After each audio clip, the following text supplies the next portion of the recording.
Hello everyone, খুবই সহজে এবং চটজলদি বোয়াল মাছের ঝাল বানাবো।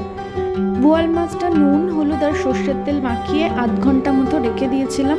গরম সর্ষের তেলে বোয়াল মাছগুলো ছেড়ে ঢাকা দিয়ে দিতে হবে, নাহলে ভীষণ ফাটে, এতে হাতে ফোসকা পড়ে যাওয়ার সম্ভাবনা থাকে। মাছগুলো এরকমভাবে হালকা করে ভেজে নিয়ে ওই তেলেই তেজপাতা, শুকনো লঙ্কা, জিরে, পেঁয়াজ কুচি ফোড়ন দিলাম।